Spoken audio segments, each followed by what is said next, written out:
Anyway, we got full analysis, a lot of different angles to get to today. Andy McCarthy, the great attorney he is, formerly of the Southern District of New York, and, of course, #1 best-selling author, legal analyst Gregg Jarrett, the Russia hoax, and David Schoen, criminal and civil liberties defense attorney. How are you all? Welcome to the program. Greg, why don't we start with you today and your thoughts overall as we begin our analysis of this? Well, once again, as he did in his report, the special counsel Robert Mueller seems to have reversed the burden of proof and inverted the presumption of innocence. Once again, he is saying we cannot prove the president did not commit a crime. Think about what that really means. It's a double negative. Mueller was contending he can't prove something that didn't happen. What if that's the standard for all investigations? Let's say you deposited your paycheck at a bank on Monday, the same day it's robbed, and then the prosecutor makes a public announcement he can't prove you didn't rob the bank, so you're neither criminally accused nor exonerated. The burden of proof has been shifted to you to disprove the negative.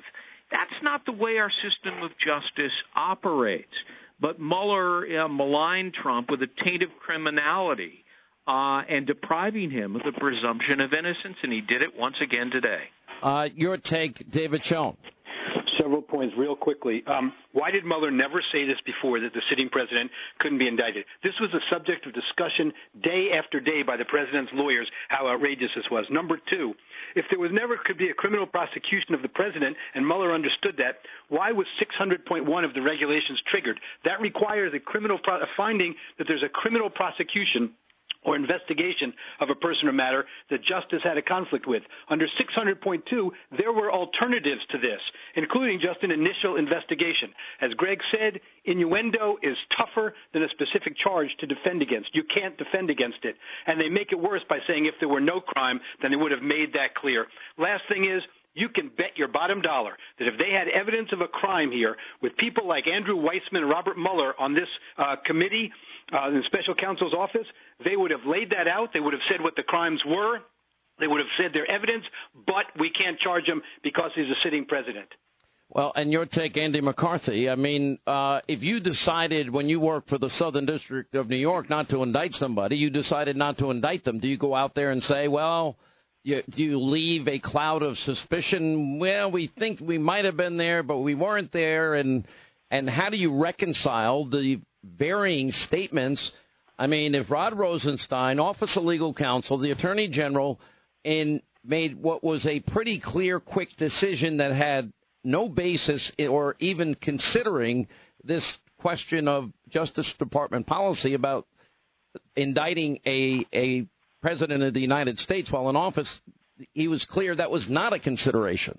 Well, Sean, I think now we have to really look at the timeline of that because what happened here, it looks to me like, is Mueller met with Barr on March 5th. That's when they say they had their first conversation, according to Barr's testimony. And as I understand it, it was at that meeting that Mueller repeatedly told Barr, I think Barr said 3 times, and he was emphatic about it, that the OLC guidance was not the reason why Mueller had decided not to make a decision about obstruction. And then Barr asked him, well, what is your reasoning? And Mueller said, we're still formulating that.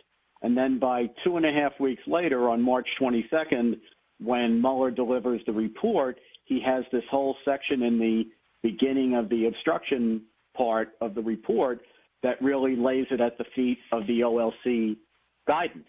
So, I think that's probably what happened. That's probably why the Attorney General said what he said. And, it seems to me that Mueller, the one thing that Mueller decided was he wasn't going to decide. He didn't want to be the one to pull the trigger, and he couldn't come up with a coherent reason for not making the only decision that he was really arguably needed to make. I didn't think there should be a special counsel at all. And then at the last minute, he obviously decided, well, we'll lay it at the feet of the OLC guidance. Well, but Mueller, everybody knew about Justice Department policy anyway, correct? Well, they did, Sean. But, look, there's a big difference, and this is one of the things that really bothers me about Mueller. there is a big difference between the role of the prosecutor who is investigating the case and the Justice Department that has to enforce Justice Department policy.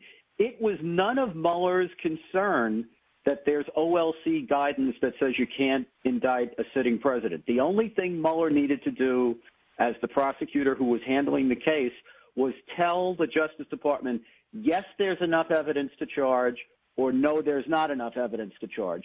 And if he thought there was enough evidence to charge, then you tell the Justice Department that. And if the Attorney General at that point wants to invoke the policy that says a sitting president can't be indicted, then the Attorney General can invoke it. But there was no reason for the prosecutors working on the case to worry about that. And he's 100% right. And that decision, by the way, by the Attorney General should have been made on the front end. And that's the first point he made, that the special counsel never should have been appointed. The Attorney General, the Assistant Attorney General at this point, Rosenstein, well knew OLC policy and knew that there wouldn't be a criminal prosecution of the president under that policy. What Mueller told us today is what we knew. He has cost the taxpayers millions of dollars and paralyzed the presidency for 2 years for nothing. Well, I think, John, could I say one other thing? Yeah.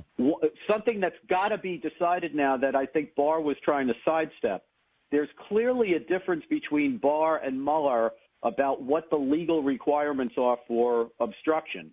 And I think Barr tried to sidestep that by saying, even if we apply Mueller's looser standard on the facts of the case here, the government would not be able to prove obstruction beyond a reasonable doubt. Now I think with Mueller's report out there and with Mueller saying, I can't say that this isn't a crime, it's really incumbent on the Justice Department and the Office of Legal Counsel at this point to step in and tell us what is the Justice Department's position on what obstruction law says. Is it Mueller's position or is it some other position? All right, quick break. We'll come back. More on the other side with Andy McCarthy, David Schoen, and... All right, as we continue, our three-attorney panel with Gregg Jarrett and David Schoen and Andy McCarthy, 800-941-SEAN is our number. Bill O'Reilly at the top of the hour. You know, one of the interesting things, Gregg Jarrett, is, Mueller takes this position today, but if we look at the whole case, nobody was charged.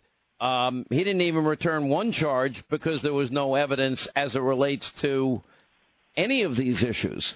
And then we get to the whole issue of what does the law mandate? I mean, then we get to the double standard issue because, if there was no underlying crime, you never believed there was an underlying crime, you believed in your innocence, you proclaimed your innocence as the president did every single day. And while, Don McGahn could say that he might have suggested firing Mueller, well, somebody else would have replaced Mueller because of a conflict of interest. That would be within the president's powers under Article 2, but the president never fired Mueller, never fired Rod Rosenstein, let the investigation go forward. He encouraged everybody in the White House publicly and privately to testify. They all did.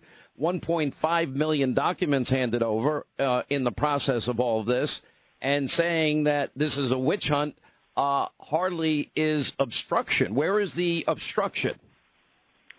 Well, there is none.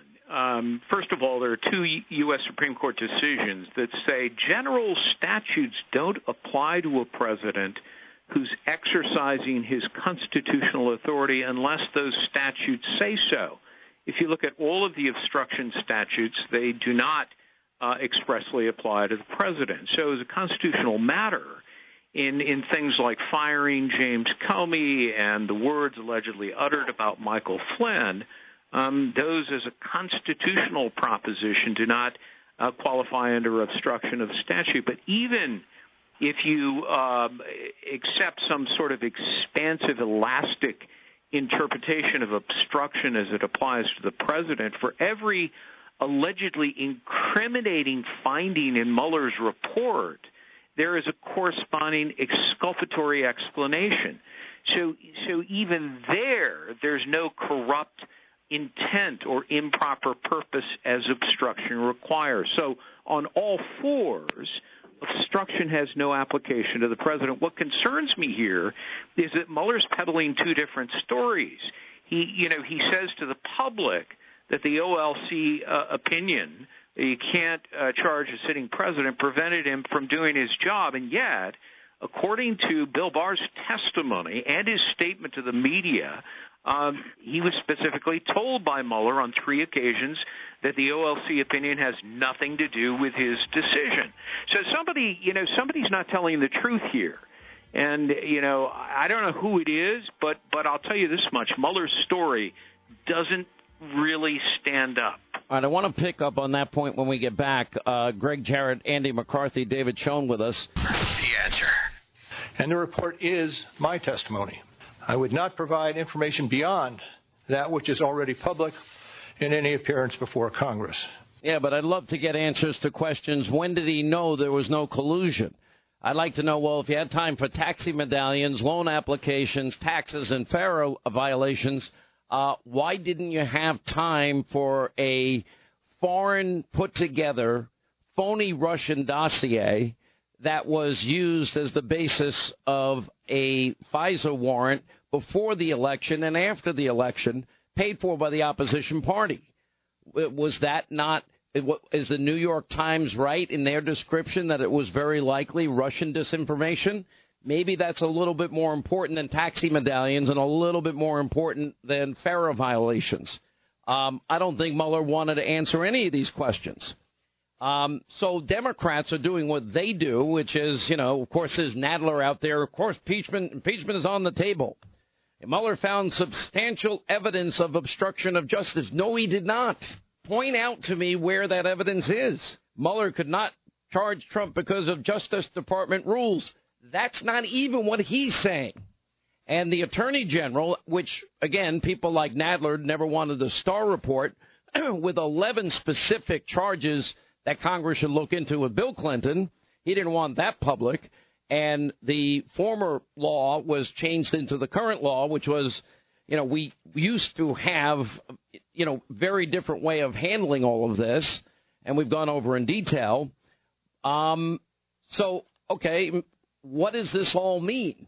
Anyway, we continue with Andy McCarthy, David Schoen, and Gregg Jarrett, where it looks to me like Mueller just made a quick political statement with no substance in fact, when in fact the current law as it is written, the call was to be made by the Attorney General if he decided not to make one, Gregg Jarrett. Absolutely. And, I'm not sure I understand the whole point of Mueller's statement today that lasted about 10 minutes. Not going to take any questions. I'm not going to testify, which, by the way, he has no choice of doing if he receives a subpoena. He's not above the law. But so, this strikes me as yet another effort by Mueller to smear the president with the taint of criminality when, in fact, his report, if you really dig through it, as I have 3 times, demonstrates that there's no obstruction of justice. And let me make one other point about the Office of Legal Counsel opinion. Go back and look at Barr's testimony before the Senate. He said that Mueller told him that there might be a case in which a president can be charged while sitting in office, and that the OLC opinion can be, quote-unquote, abandoned. So, this whole thing strikes me as a bit of a charade by Mueller, again, to smear Trump. And Andy McCarthy, your take on that part? Well, Sean, I thought it was pretty presumptuous of him to say that, my testimony is the report, so I wouldn't have anything else to say. Can you imagine a lawyer telling the Court of Appeals when they ask you at a legal argument some questions about the position you've taken in your brief, and are you going to tell them, sorry, Your Honor, I've already said everything I had to say in the brief, and how dare you ask me any more questions? Of course, if he gets subpoenaed, he's going to have to come in, and he's going to have to answer questions. And he's going to have to answer questions about his investigative decisions, which include, I think, the fact that he probably knew that there was no collusion case as early as, I'd say, probably September 2017, when they didn't go back to the FISA court and ask for another warrant on Carter Page. So there's a pretty important question here about, especially if they're going to try to push a lot of obstructive conduct that happened after that point, according to Mueller's own report. Why wasn't the president and why wasn't the country told that there was no collusion case against the president. I think things would have gone a lot differently if that had happened. Yeah. And David, what were you going to say? Two things. I think, first of all, Mueller owed, if this is his position, he owed that to the American public almost 2 years ago when the president's lawyers were saying it, about the OLC policy. But think about this other angle about what Mueller said today. He said, first of all, that Barr made more of the report public than he had to, and that Mueller appreciated that, and that Mueller would not go beyond give any testimony beyond what's been made public in the report. Now, when Mr. Barr took that position, Nadler and Schiff called him essentially a traitor. He's going to be thrown out of office, et cetera, et cetera. Let's see what they say about Mr. Mueller taking that same position, because he's been their hero for quite a while. So basically we're dealing with politics, not the law, Greg. That is the way I'm hearing this. Oh, absolutely. And, again, if you read the special counsel report, it's 448 pages of politics and not so much the law. And it's almost as if you can tell that Mueller and his team of partisans knew that there was no legal basis for an obstruction case against the president. And so they sort of twisted the facts and tried to contort the law to create the suggestion, to imply that it might be possible. But trust me, if they had evidence of a case against the president, Mueller would have said so explicitly, and he would have moved to, as he told Barr, abandon the office of legal counsel opinion that you can't charge a sitting president. That's an advisory opinion. It is not binding. It is not mandatory. This is our opinion. But according to Mueller, he is free to abandon it in a case where there's solid evidence. Well, it seems to me that any investigation, if this is the practice, and Andy, I mean, you run some very high-profile cases, the blind shake among them, and the First World Trade Center issues. If that's the case, then basically prosecutors can leave a cloud hanging over anybody, anytime, even though there is not evidence that rises to the level of an indictment, and that is a troublesome, I think, precedent for the country. Either you've got it or you don't. And we know that there's no hidden indictment, and we know that the Attorney General's decision did not even factor into any consideration Justice Department policy, but based on the facts as presented in the report, it did not rise to any level of any crime. Yeah, well, Sean, that's why I think you really have to now get straightened out what the Justice Department's position is on obstruction, because I don't think Mueller's position on the legal elements of obstruction is the same as the Attorney General's, and I think that has to be straightened out. But as to your other point, look, it's the rule of the road in the Justice Department that the government speaks in court. You speak when you are ready to formally charge someone, because it's at that point in our system that an accused is given all of the rights that are guaranteed under the Constitution to confront a government's charge. So at that point, it's a fair fight. What prosecutors are not supposed to do is collect information for the sake of collecting it and then publicize it in a way that taints and convicts someone in the court of public opinion. That's simply not supposed to happen. And, I would point out that Rod Rosenstein, who ran this investigation in the sense of supervising it for a very long time, fired Jim Comey as the FBI director for speaking about the evidence in the Hillary Clinton case because Mrs. Clinton hadn't been charged. That was the whole rationale for removing Comey. So, to take that position and then to see this happen here is really, it's difficult to square. All right, quick break. More with Andy McCarthy, Gregg Jarrett, and David Schoen on the other side. Sean Hannity's show here on 660 AM The Answer. Yes. Do you trust him? Yes. How long have you known him? 30 years, roughly. You think he had the time he needed? Yes. You think he had the money he needed? Yes. You think he had the resources he needed? Yes. Do you think he did a thorough job? Yes, and I think he feels he did a thorough job and had adequate evidence to make the calls. Do you think the president's campaign in 2016 was thoroughly looked at in terms of whether or not they colluded with the Russians? Yes. And the answer is no, according to Bob Mueller. That's right. He couldn't decide about obstruction. You did. Is that correct? That's right. You feel good about your decision? Absolutely. So, Andy, to me, I hear that the Attorney General, I mean, they'd love to smear him, but the bottom line is he had the final say on this. It's still over. Well, it's over as far as a prosecution matter is concerned. Now, the problem here, Sean, is that what Mueller essentially said today was, and this is exactly the political signaling that I think my fellow panelists are pointing to. What Mueller said was, if I could have said there was no obstruction, I would have. I didn't say that. I didn't say there was obstruction, but that's because there's Office of Legal Counsel guidance that prevented me from saying that. And by the way, in this system, it's for Congress, not federal prosecutors, to discipline a president who has been accused of committing misconduct.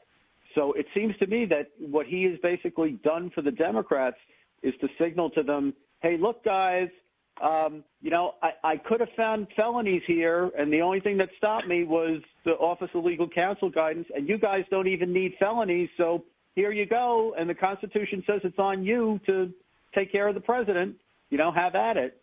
And, it just seems to me that's the argument that got made today, which is why, as far as people who are pushing for impeachment are concerned, I think they got a turbocharge today. Yeah, well, again, that's a political process, and that's very different. Right. Greg, we have spoken at length with the declassification last week, and now the Attorney General having access to everything. I would assume the big 5 buckets we always talk about will become public, and when that happens, as I've been saying, well, the curtain is now rising in the second act of this entire saga, and it is going to be brutal in terms of what people are going to learn that was done in the 2016 election, what was done to save a failed candidate that should have been indicted, what was done with real Russian disinformation paid for and leaked to the media to impact the 2016 elections and so on and so forth. Yeah, I think the Russian hoax is about to unravel. And we will, I think, learn the details. And it'll come to us not only through these declassifications that you refer to, but the Inspector General's report as well. I mean, I think there is a lot of evidence of corrupt acts, improper acts by officials at the FBI and to some extent the Department of Justice, that they were putting their thumb on the scales in a presidential election. So much discussion about Russian interference in the election. How about FBI and Department of Justice interference in the election by using opposition research paid for by Hillary Clinton and Russian disinformation in order to damage a presidential candidate and thereafter, upon his election, to try